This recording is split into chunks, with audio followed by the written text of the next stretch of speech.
LSU will definitely need a quarterback in the transfer portal, but where will the Tigers rank among the pecking order of needy teams? We'll dig into that next. Locked on LSU. Here we go.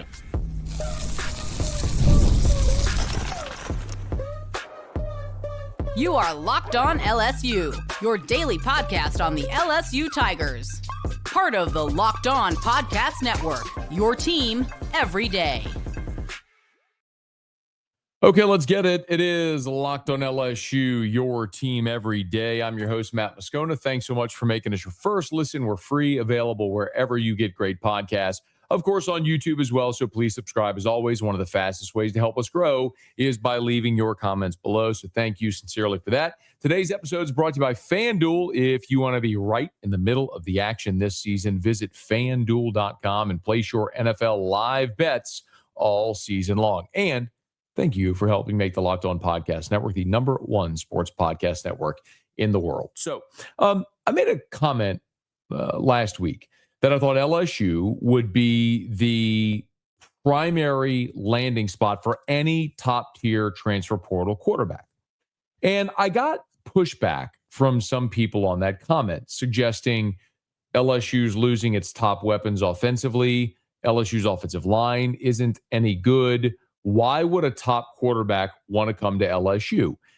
Now, that may seem obvious to me, but I want to be mindful of the fact that something that may seem obvious to me may not seem obvious to everyone. So let me actually take time to explain this, to dig in and empirically explain why I think this is the case. So let's start, if we could, with what teams, like what premier teams in college football are likely going to be in the transfer portal. Now, I'm going to give you a list. It's not my list. This is a search list of people around college football who are kind of determining what programs will likely be in the market for a transfer portal quarterback. LSU certainly among them, but Miami is going to lose Carson Beck.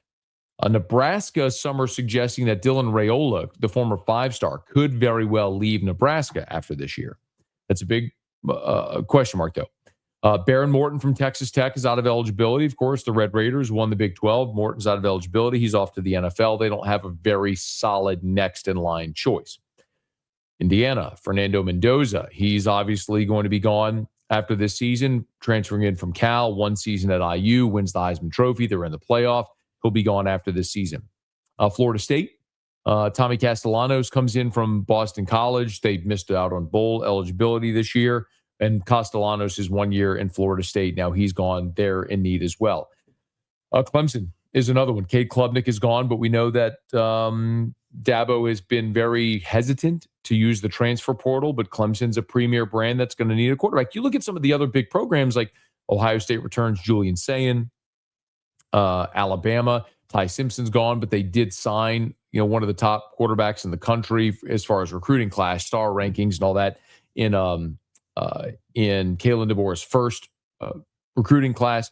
So you can look at some of the other programs around the country, and they seemingly have the heir apparent already. So you put LSU among that group that I just mentioned. So there's a lot of different factors that a quarterback might consider when trying to determine where they may land. Okay. First and foremost, one of the things that I'm going to look at is NIL. And if you're an everydayer, and shout out to those of you who are, you've probably heard us go through this a bit, but of all the programs I just mentioned, Miami, Nebraska, Texas Tech, Indiana, Florida State, Clemson, go down the list. A lot of those are really good football programs, but none of them have the infrastructure in place right now that LSU does. I would argue that nobody in college football has the infrastructure in place that LSU does for NIL, as evidenced by the fact that Nike just did their first brand deal at LSU with 10 athletes. And as I'm told through people at LSU, they're going to build upon that as well. That's just scratching the surface. It goes to show you not only, it's no longer about can you fund a collective, which is going to be super detrimental to programs like Texas Tech or SMU or Indiana, where you go to boosters and have them fund your collective so you can just pay players. Now you've got to do legitimate brand deals that can be approved through the NIL Go clearinghouse run by Deloitte. So it's a big, big, big question mark for a lot of programs. LSU has had 2 years of tilling that soil and building their NILSU Max program. and they've already shown they can do these brand deals at scale. So when listen, you don't take my word for it. I mean, Lane Kiffin said this at his introductory press conference when he was talking about the schools that were, and the appeal that brought him to LSU. It was very important and very critical. And Verge and his team had a really, really good plan, and even talked to some donors that are part of that plan here to see exactly how does that work.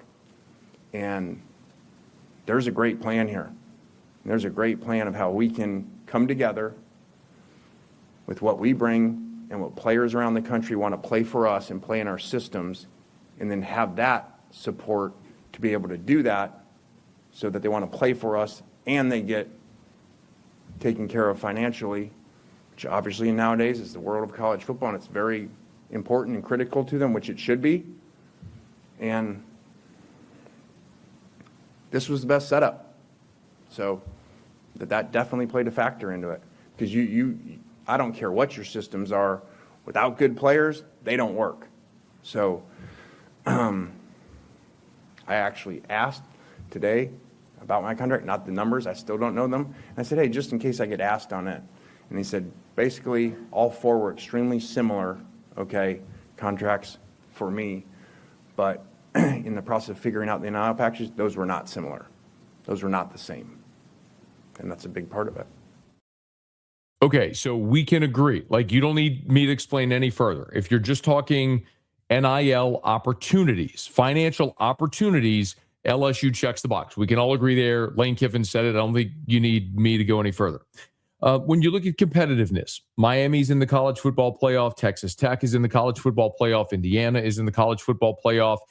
LSU is not. Certainly, Mario Cristobal, Joey McGuire, Kurt Cignetti can all go to recruits and say, hey, we just made the playoff. They didn't come play for us. That's a check mark in their favor. There's no doubt about that. There's no arguing against that. The question about the offensive line and wide receiver, like what's there offensively? LSU's offensive line this year was objectively very bad. It was the worst position group on the entire team. But I look at that and I go, okay, there's a few things. Number one, your two best offensive linemen were your transfers, Braylon Moore and Josh Thompson. Thompson's out of eligibility, but Moore could very well be coming back, and I think that's critical. I think he's as important as any player on the team as far as returning for next year. I'd say Braylon Moore offensively, probably Whit Weeks defensively. So if you get Braylon Moore back in the middle, and then you're talking about Tyree Adams and Weston Davis and Paul Mabenga and Carius Kern and Cohen Eccles and DJ Chester, a lot of dudes that have played and started double-digit games in the SEC. And there's two ways to look at it. You could say, yeah, they played a lot, but they haven't played well. So are you really any better getting those guys back? But here's what I would suggest to you. All the guys I just mentioned were high 4 and 5 stars. And they come to LSU, and all of them are all of a sudden very bad. Did LSU misevaluate? Did the entire country misevaluate all of these prospects? I don't know that I can get there with that. You could say, was the scheme bad? Was the coaching bad? And the answer is maybe. So let me flip it on its head. Let's look at Ole Miss, the place where Lane Kiffin just came from. Ole Miss's offensive line this year allowed 1.3 sacks per game. That was tied for 21st in the country as far as fewest sacks allowed. In 12 games, they allowed 16 sacks. 12 games, 16 sacks this year. That's pretty incredible. Are we sitting here suggesting that Ole Miss offensive line is more talented than LSU's? I wouldn't. There's not a single player on that offensive line right now that projects as a high draftable player in this upcoming April's draft. So what are we actually talking about here with the offensive line? My suggestion is that LSU has enough talent. If you get Braylon Moore back and you're going to go in the portal and get more guys, that the scheme could actually benefit the offensive line. Now, you're right as far as losing skill guys. Barry and Brown's going to be gone. Aaron Anderson's going to be gone. Xavier Thomas is going to be gone. Bauer Sharp is going to be gone. You're losing a lot of your offensive production. However, you are going to return the likes of Trades Green, Harlem Berry, Caden Durham, and then young guys ready to emerge like Kyle Parker and Teron Francis, who they call Manchild. And you know that Lane Kiffin is going to go back into the transfer portal and get more offensive skill guys as well. So I don't really doubt LSU's ability to go attract and find talented skill guys. I think there's plenty on the team. They're going to add more in the transfer portal as well. And Lane Kiffin's got that track record. Just look at what he did with Trey Harris a year ago, coming from Louisiana Tech to Ole Miss. Would have been the Blitnikoff winner had he not had that quad injury. So in any event, I actually don't think that's as big of a concern. Of course, you have the LSU brand and the Southeastern Conference. You're going to be able to walk someone into Tiger Stadium in front of 100,000 people. You're going to be able to walk them into football ops and show them Heisman trophies and national championships and national award winners. And there's a giant sellability there as well. And then there's probably the most sellable component of the entire thing, which is Lane Kiffin, which is where I want to pick up next. So don't you move. It's Locked on LSU, your team every day. The holidays are officially here, which means gift hunting season is on. And if you want something meaningful, personal, and guaranteed to get a reaction, Aura Frames is the gift that delivers every time. It's not just something you wrap. It's a way to share memories, because Aura isn't your average picture frame. You can preload the frame with photos before gifting it, so when they plug it in, the memories are already there. No apps to figure out, no setup headaches, just instant smiles. And it's perfect for so many people: grandparents, parents, newlyweds, anyone who loves photos like my wife, which is why we have one of these frames literally in our den. Gave one to my mom last year as well. It's great because my brother lives in Indiana. My sister lives in Kansas. They're able to upload photos remotely to the frame. It's incredible. And packaging, by the way, comes gift ready with no price tag, no wrapping needed. So it is a huge win. And for a limited time, you can save on the perfect gift by visiting auraframes.com to get $35 off Aura's best-selling Carver matte frames, named #1 by Wirecutter, when you use the promo code COLLEGE at checkout. That's auraframes.com, promo code COLLEGE. This deal is exclusive to listeners, and frames sell out fast. So order yours now to get in time for the holidays. Support the show by mentioning us at checkout. Terms and conditions apply.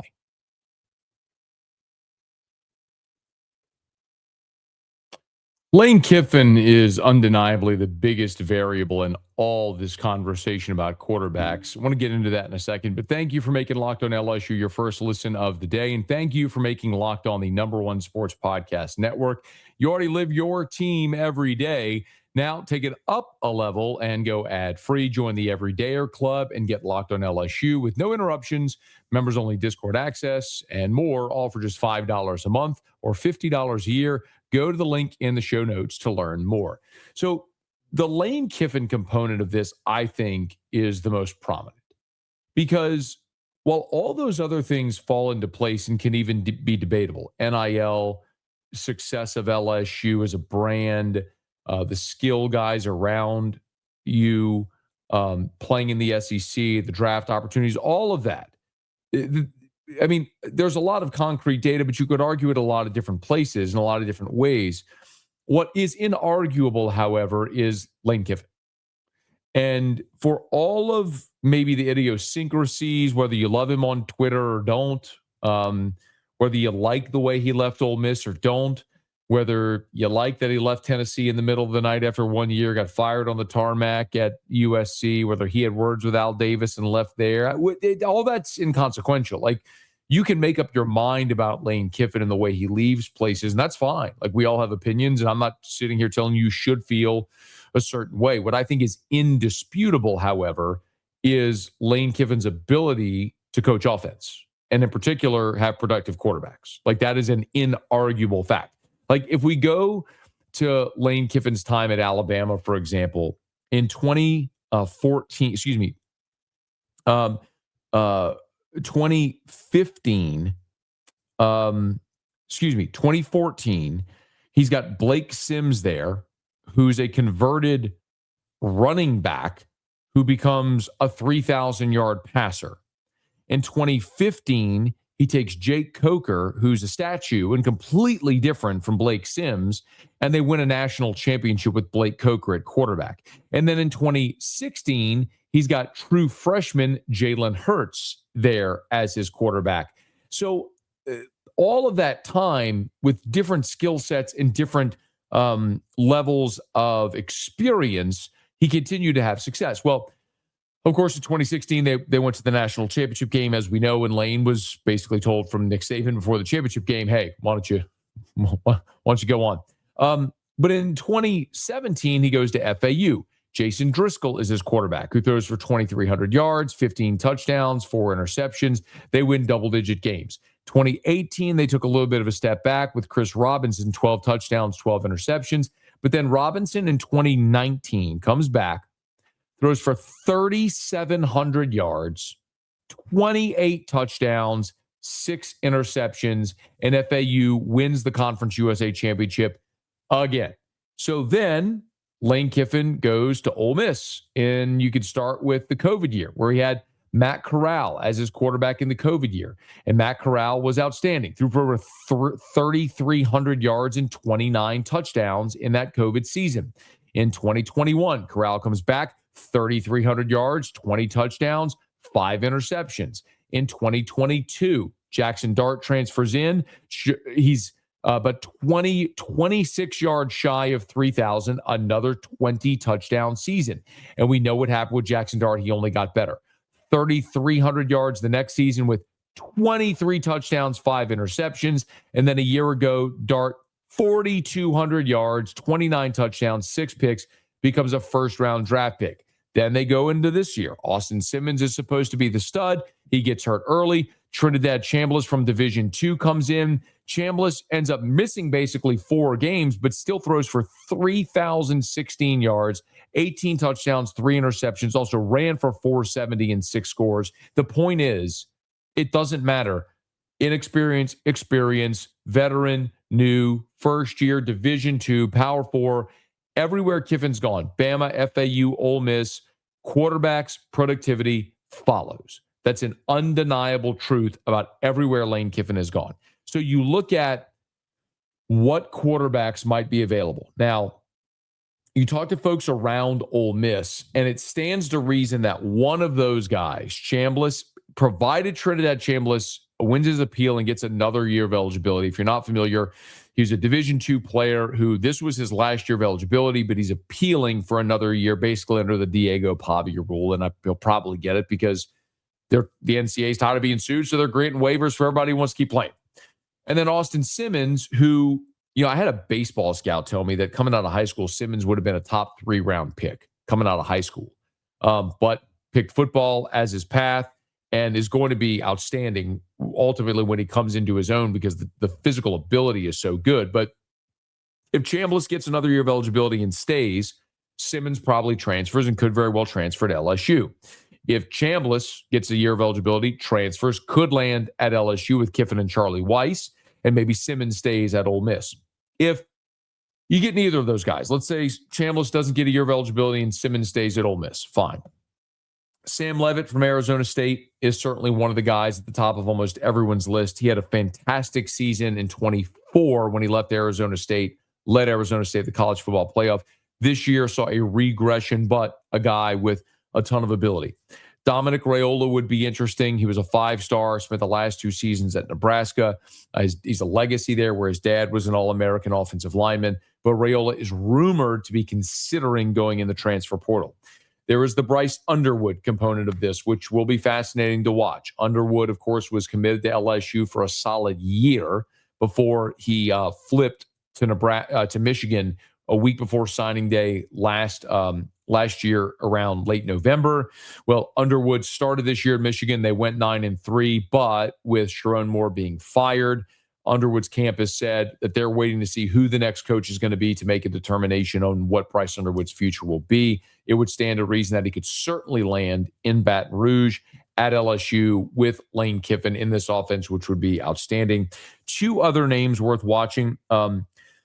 Byron Brown from South Florida and C.J. Bailey from NC State both are rumored to be transfer portal targets potentially. But Byron Brown is a guy who obviously this past year was at South Florida with Alex Golesh. Alex Golesh is now the head coach at Auburn.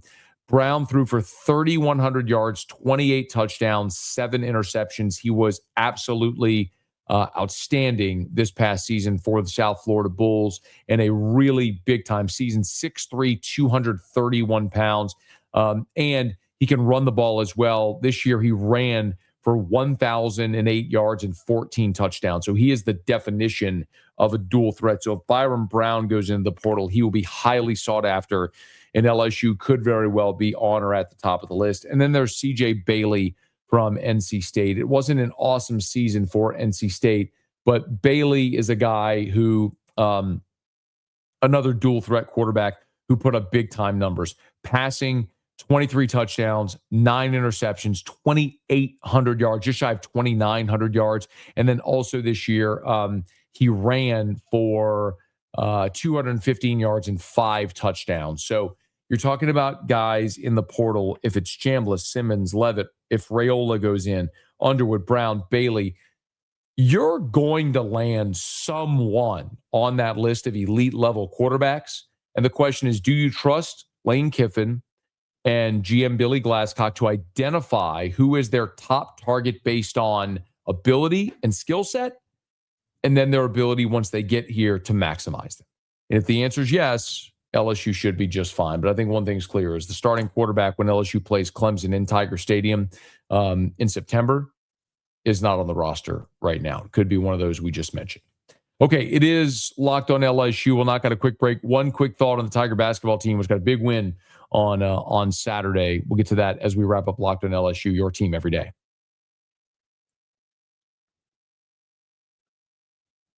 NFL Sundays move fast. One big play, and suddenly everything feels different. That's what makes live betting with FanDuel so exciting. You're not just watching the game, you're reacting to it in real time. And with FanDuel, you could place bets as the action unfolds. Every drive, every momentum swing, every highlight moment. To be very honest, I was watching the Saints and Panthers. I loved it at 3. It dropped to 2.5. I waited for the opening drive of the game. It went to 3.5. So I took the Saints plus 3.5. They ended up being an outright winner, and I hit on that play thanks to FanDuel and live betting. Live spreads and money lines adjust instantly. Player props update as guys heat up. You can bet next touchdown scores, drive results, totals, and so much more. It keeps you locked into every snap, every drive, every possibility. So if you want to be right in the middle of the action this season, visit FanDuel.com and place your live bets all season long. FanDuel, the game moves fast, and so can you. LSU jumped up 6 spots in the net ranking after their very convincing win Saturday night in New Orleans over SMU. And I understand. There's a lot of people that are so singularly and hyper-focused on the Lane Kiffin era, and certainly the signing class, building a staff, the transfer portal, which is opening here in just a few weeks, and rightfully so. We're going to be all over that. But I haven't spent really any time at all talking about Matt McMahon's squad here, because as LSU worked their way to an 8-0 start, there was nothing worth talking about. All 8 games had come against quad 3 or 4 opponents. They had not played a single quad 1 opponent until last week when LSU went to Fort Worth and played Texas Tech, which was in the top 20 in the country in a neutral site game, and got absolutely annihilated. A game that was never close. It was a whitewashing. And it sort of invalidated the 8-0 start, because you looked and said, this is the same old song and dance from a year ago, where LSU was, I believe, 11-2 coming out of the pre-conference going into SEC play, and they face-planted against an historically good Southeastern Conference.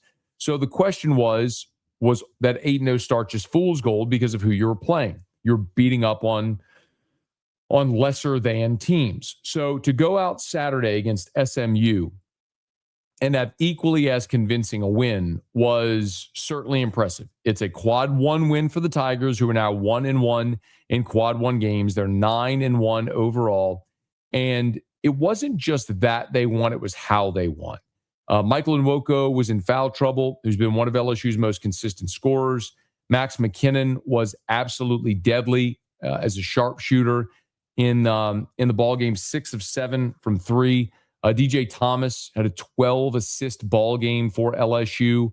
So it was a day where everything worked on the offensive end for the Tigers, as they were able to keep SMU at arm's length the entire game and score a double-digit win, 89-77. So that's one that you needed. SMU, after that loss, by the way, dropped from 31 in the net to 40. So still a quad one win, but they were 31 when you played them. Now, by virtue of the loss to LSU, they dropped to 40.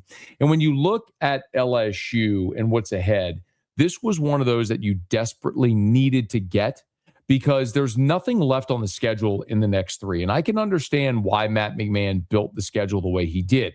He needed to stockpile wins against teams that might very well do well in their conference, that could help you in the net ranking so the metrics look good. But it didn't really tell you a lot about your team. Saturday did, because you beat a SMU team that is very likely an NCAA tournament team. You've already beaten Boston College as well on the road, that you needed overtime to win that one. But you look ahead, you got 3 games left before conference play: Southeastern Louisiana, Prairie View, and then Southern Miss. So you have 3 home games against completely inferior opponents that you're going to whitewash. So, and then you start conference play. But you needed this game against SMU to prove that 8-0 start wasn't a fluke like a year ago. And with the SEC regressing a bit this year, maybe, just maybe, the Tigers can make some hay and find their way dancing in March, which is the expectation for Matt McMahon this year with his LSU basketball Tigers. We'll start to dip our toe a little more into the basketball waters as LSU moves into SEC play at the beginning of January. We'll be right here with you on Locked on LSU. So please subscribe on podcast or YouTube and let a friend know. It's Locked on LSU, your team every day.